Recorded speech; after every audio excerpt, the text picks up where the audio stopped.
ఇప్పుడు మీరు బట్టలు కొంటారా? జిఎస్టీ కడుతున్నారా? ట్రావెల్ చేసినప్పుడు టోల్ గేట్కి టోల్ ప్లాజా దగ్గర ఫాస్టాగ్ కడుతున్నారా? ఎందుకు కడుతున్నారు? ఎవరి కోసం కడుతున్నారు? వీడియో చూడాలంటే కూడా స్కాన్ చేయాలి. అంటే మీరు కష్టపడి సంపాదించే డబ్బులో మీరు కొనుక్కునే బట్టలకు కూడా మరలా జిఎస్టీ కడుతున్నారు, ఫాస్టాగ్లు కడుతున్నారు. ఎవరికి కడుతున్నారు? ప్రభుత్వానికి. ప్రభుత్వం నడుస్తుంది అంటే ఎవరి డబ్బు మీద నడుస్తుంది? ప్రభుత్వం సింపుల్, ప్రజల డబ్బు మీద నడుస్తుంది.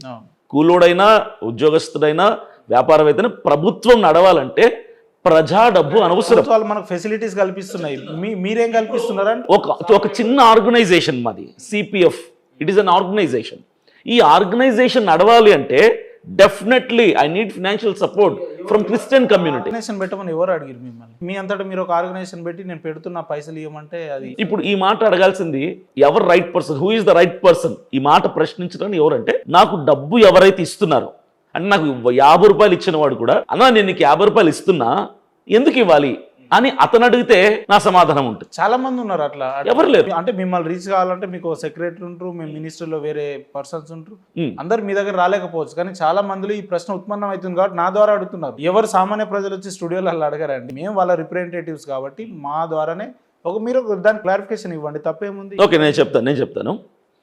మేము మా కోఆర్డినేటర్ నా దగ్గర వర్క్ చేస్తున్న పర్సన్ ఏం చేస్తాడంటే ప్రతిరోజు 150 మందికి ఫోన్ చేస్తాం మేమే. మా సిపిఎఫ్ సభ్యులు ఎవరైతే ఉన్నారో 10,000 మంది, ప్రతిరోజు 150 నుంచి 200 మందికి ఫోన్ చేస్తాం. ఫోన్ చేసి వాళ్ళ దగ్గర నుంచి ఫీడ్బ్యాక్ తీసుకుంటాం.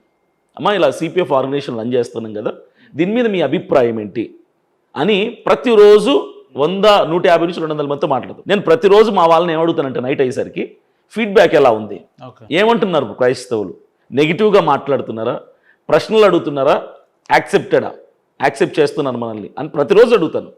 ఇంతవరకు నాకు ఒక్క ఫీడ్బ్యాక్ కూడా నెగిటివ్గా రాలా. వాళ్ళందరూ నా సపోర్టర్స్. సోషల్ మీడియాలో వచ్చేదంతా ఏంది మరి మీ మీద? వ్యతిరేకులు. పైసలు తీసుకుంటే ఆర్థికంగా బలపడ్డాడు అని చెప్పే వాళ్ళు వ్యక్తులంతా ఎవరు అంటున్నారు? మీ వాళ్ళే కదా. క్రైస్తవులే మమ్మల్ని తిడతారని మీరే అన్నారు. క్రైస్తవ సమాజం కొంతమంది మమ్మల్ని వ్యతిరేకిస్తారని మీరే అన్నారు. క్రైస్తవ సమాజం కాదు, పాస్టర్స్ ఎవరైతే నాతోటి పని వాళ్ళు ఎవరైతే ఉన్నారో వాళ్ళకి ఏం కావాలంటే అభినయ్ దర్శన్ పైకి ఎదగటం ఇష్టంలా, కొందరు ఎదగటం ఇష్టం లేని వాళ్ళు అరే మేము ఎప్పటి నుంచో ఉన్నాం, మేము ఇంత హైలైట్ అవ్వలేకపోతున్నాం, వీడు నిన్నగాక మన 3 నెలల క్రితం వచ్చి వీడు ఇంత హైలైట్ ఎలాగయ్యాడు, ఎంత టాప్కి ఎలాగ వెళ్ళిపోతున్నాడు, వీడిని ఏం చేస్తే కింద పడేస్తాం మనం అని ప్రయత్నాలు చేస్తున్నారు. ఇక నేను ఒక ప్రశ్న, ఫోన్పే గూగుల్ పే పెట్టడమే ప్రాబ్లం అయితే మీరు ఎలా మీకు తిండి ఎలా వస్తుంది, మీకు బండి ఎలా వస్తుంది, అట్లా డీజిల్ పెట్రోల్ ఎలా వస్తుంది? కష్టపడండి. ఇక్కడ ఏ కష్టపడుతున్నారు? ఈ ప్రశ్న నేను ఎవరిని అడుగుతున్నా అంటే నన్ను ట్రోల్ చేస్తున్న పాస్టర్స్ కొందరిని నేను ఒక మాట అడుగుతున్నా. మీరు రాళ్ళు కొట్టి సంపాదిస్తున్నారా? మీరు పార్ట్ టైం జాబులు చేస్తున్నారా?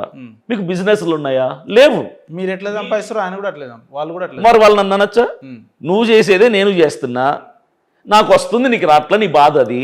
నువ్వు ప్రజల ధనం మీదనే ఆధారపడుతున్నావు, నేను ప్రజల ధనం మీద ఆధారపడుతున్నా. కంప్లీట్గా పాస్టర్ అనే వాళ్ళు జనాల్ని పీడించుకొని వాళ్ళ ప్రజల ఆధారంగానే బతుకుతారని చెప్తున్నారు మీరు. ఇప్పుడు జనాలని పీడించుకొని తినటం అంటే బలవంతంగా లాగటం, వాళ్ళకే వాళ్ళు వాలంటీర్గా సపోర్ట్ చేయటం అంటే మన మీద నేరం ఎలా వస్తుంది? అది వాలంటీర్గా. మీకు ఒక వీడియో చూపిస్తా, చూపించండి. చూడండి ఒకసారి. చిక్కుడుకాయ అయితే ఆవాలు వండితే కొత్తిమీర కట్ట, పుదీనా కట్ట కూడా తీసుకొని రావాలి. ప్రతి ఒక్కరు కూడా కవర్స్ తీసుకోండి. ప్రతి బిడ్డలు కూడా దశమ భాగం ఇవ్వడానికి సిద్ధపడండి. ఇచ్చేవాళ్ళు కవర్ లో పెట్టి మీకు ఏదైనా సమస్య ఉంటే ఆ కవర్ మీద రాసి ఈ నెల దశమ భాగం, ఈ నెల నాకు కూలీల్లో. ఈ పాస్టరా మరి ఈయన ఎవరో మనకు తెలియదు, కానీ ఈయన ఏమంటుండంటే మీ ఇంట్లో కొత్తిమీర ఉన్నా కూడా అందులో ఒక దశమ భాగం అంటే ఒక 2-3 కట్టలు తీసుకురండి, లేదంటే సొరకాయ ఉంటే 2-3 సొరకాయలు ఉంటే అందులో ఒక సొరకాయ తీసుకురండి, ఉప్పు, పసుపు, కారం, చికెన్ మసాలా, మటన్ మసాలా అన్ని తీసుకురండి అంటుండే. హాస్టల్లో ముసుగులో మీరంతా కూడా పైసలు గుంజడానికి పని చేస్తున్నట్టు అనిపిస్తాను. ఇప్పుడు నేను ఒకటి చెప్తాను ఉపేంద్ర, డబ్బును బలవంతంగా లాగటం వేరు, ప్రజల్ని మోటివేట్ చేసి ప్రజలే వాలంటీర్గా తీసుకొచ్చేలాగా చేయటం వేరు. మోటివేట్ చేసి మీ ఇంటికాడ కొత్తిమీర కట్ట తీసుకురమ్మని చెప్పాలా? ఎట్లా మాట్లాడతారా? బైబిల్లో ఉన్నది ఏంటంటే సంఘానికి వెళ్ళేవాడు అది ఒక ఫ్యామిలీ, ఆ కుటుంబం, చర్చ్ అనే ఫ్యామిలీ, ఆ సంఘ నాయకుడు కాపరి పాస్టర్ ఎవరైతే ఉన్నారో అతన్ని ఈ ఫ్యామిలీ పోషించాలి. ఎందుకంటే అతను వీళ్ళని పోషిస్తున్నాడు ఎలాగా? స్పిరిచువల్ ఫుడ్ ద్వారా, ఆత్మీయ ఆహారం అంటాం దీన్ని.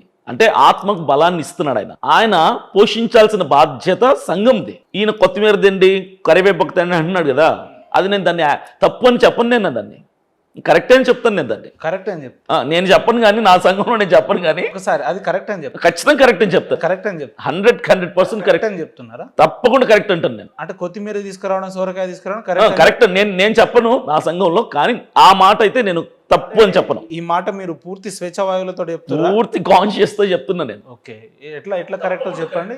ఎలా చెప్తున్నా అంటే, ఈ చర్చ్కి ఎవరైతే వెళ్తున్నారో వాళ్ళ బాధ్యత సంఘ పాస్టర్ని పోషించడం, దే రెస్పాన్సిబిలిటీ. అది కొత్తిమీర వాడుతున్నాం, ఎవరిచ్చారు?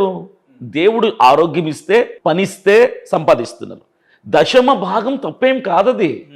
సేవకుణ్ణి పోషించాల్సిన బాధ్యత సంఘంది. కాబట్టి 10 రూపాయి కొత్తిమీర కట్టలో అయినా, సొరకాయలో అయినా, ఎర్రగడ్డలో అయినా కూడా మనం దశ భాగాలు ఇవ్వచ్చా? ఇవ్వాలి, అది బాధ్యత. నాకు 10 జతల బట్టలు ఉన్నాయి, ఒక రెండు జతలు ఇవ్వచ్చా? నేనైతే 9 జతలు ఇస్తా. నేనైతే 9 జతలు లేనివాడికి ఇస్తా. లేనివాడు కాదు, నేను పాస్టర్ గురించి అంటున్నా. ఇప్పుడు పాస్టర్ అంటే ధనవంతుడు ఏం కాదు కదా. దశం భాగం అంటే ఓన్లీ పైసలు ఎందుకు ఇవ్వాలి, వస్తువులు కూడా ఇవ్వచ్చు, దాన్ని నేను యాక్సెప్ట్ చేస్తాను అన్నారు కదా. నా ఇంట్లో ఏది ఉంటే అదే ఇచ్చుకోవాలంటున్నా. ఇవ్వచ్చు, కొత్తిమీర ఇవ్వచ్చు, బట్టలు ఇవ్వచ్చు, లేదంటే బ్యాగులు ఇవ్వచ్చు, రైస్ ఇవ్వచ్చు, ధనం ఇవ్వచ్చు, ఏదైనా టైత్ అంటారు అనమాట దాన్ని. దశమ భాగం, 10వ వంతు. నువ్వు తినే దాంట్లో అయినా, కట్టుకునే దాంట్లోనైనా, సంపాదించే దాంట్లోనైనా 10వ వంతు ఇవ్వటం అనేది బాధ్యత. అది కూడా ఎలాగుంటుందంటే, 10 మంది చర్చికి వస్తున్నారు, 10 మందిలో 7 మంది ఇచ్చారనుకో, 3 ఇవ్వలేదనుకో, నువ్వు ఎందుకు ఇవ్వలేదని ప్రశ్నించకూడదు. అది వాళ్ళకి ఇష్టం లేదేమో. బలవంతాన ఎవరిని మనం బలవంత పెట్టి తీసుకోవడం తప్పు. వాలంటీర్గా వాళ్ళకి ఇస్తే తప్పు కాదు. అది దశమ భాగమైన. పోయేటప్పుడు కవర్లో పట్టుకోకుండా వచ్చేటప్పుడు సంచి నింపుకొని రండి అనడం ఇది బలవంతం కాదా? వాళ్ళకి తెలియదు. ఒకవేళ ఇవ్వాలని అన్నా కూడా క్రైస్తవులకు తెలియదా ఇవ్వాలని? మనం సంచులు తీసుకెళ్ళండి, మూటలు తీసుకురండి అనడం ఎంతవరకు సంబంధించి? ప్రభుత్వం జిఎస్టీని మనం అడిగితే పెట్టిందా, వాళ్ళే పెట్టారా? జిఎస్టీ కట్టడం నాకు కూడా ఇష్టం లేదు. ఈరోజు కడుతున్నామా లేదా? చాలా మందికి ఇష్టం లేదు, పేదవాళ్ళకి ఇష్టం లేదు. అంటే ప్రభుత్వాలు జిఎస్టీ కలెక్ట్ చేసుకుంటున్నాయి కాబట్టి, లేదంటే ట్యాక్స్ కలెక్ట్ చేస్తున్నాయి కాబట్టి పాస్టర్లు కూడా అంతే అంటారు. ఈ పాస్టర్లు ఈజ్ ఈక్వల్ టు ప్రభుత్వాలు, అంతేనా? మరి సంఘం నడిపిస్తున్నారు కదా. ఎంతమంది పాస్టర్లు ఉన్నారు, ఎవరిని పాస్టర్ అని నమ్మాలి? అట్లా కాదు, మీరు పాస్టర్ అని చెప్తున్నారు, అదేనా? మిమ్మల్ని ఉద్దేశించి కాదు. ఏం పాస్టర్ అంటే ఎవరిని పాస్టర్ గా క్రైస్తవులు నమ్మాలి, ఎవరిని పాస్టర్ గా యాక్సెప్ట్ చేయాలి? సంఘ బిడ్డలందరినీ, ఆడ మగ, చిన్న పెద్ద, ధనవంతుడు పేదోడు తేడా లేకుండా అందరినీ సమానమైన ప్రేమతో చూస్తూ వాళ్ళని తప్పుల పనుల నుంచి విడిపించి మంచి మార్గంలో నిలబెట్టేటోడు పాస్టర్. Point number 1. ఇంకొకటి అంతే, నేనేం చెప్పను అంతకంటే. మీకు తెలిసిన పాస్టర్ ఏమో సంఘాన్ని ఆర్గనైజ్ చేసి వాళ్ళని మంచిగా చేసేవాడు పాస్టర్. వాళ్ళు సంఘాన్ని, పాస్టర్ని పోషించాలి. నాకు తెలిసిన వ్యక్తులు ఎవరు చెప్పండి. ప్లేన్ షర్ట్లు, పాయింట్, ఒక బ్లేజర్ కోట్ వేసుకొని వచ్చి ఒక బైబిల్ 1-2 సార్లు తిరిగేసి, నేను దేవుని బిడ్డను, అది చేసి నాకు రాత్రి కల్లో వచ్చింది, అది వచ్చింది అని చెప్తే ఆయన ఒక పాస్టర్. లేదంటే ఎన్నో ఏళ్ళుగా ఫిజికల్ ఎఫిడియన్సీ ఉన్న పర్సన్స్ని నీకు అది చేస్తాం ఇది చేస్తాం అని చెప్పే వ్యక్తులు పాస్టర్లు. లేదంటే పాస్టర్ ముసుగులలో దశం భాగం తీసుకురండి, లేదంటే పైసలు తీసుకురండి, కొత్తిమీర కట్ట తీసుకురండి, సాంబార్ పప్పు తీసుకురండి అనడం నాకు తెలిసిన పాస్టర్ ఇది అంటున్నా. నేను చెప్పింది కరెక్టా, మీరు చెప్పింది కరెక్ట్? ప్రతి ఫీల్డ్లో కూడా, ప్రతి రంగంలో మంచి వాళ్ళు ఉన్నట్టుగా చెడ్డవాళ్ళు ఉంటారు. అది హైందవత్వంలో అయినా, క్రైస్తవత్వంలోనైనా, ఇస్లాంలోనైనా, బుద్ధిజంలోనైనా, సిక్కిజంలోనైనా, ప్రతి దాంట్లో, ప్రతి మత పెద్దల్లో కల్ప్రిట్స్ ఉంటారు, కల్తీ ఉంటుంది.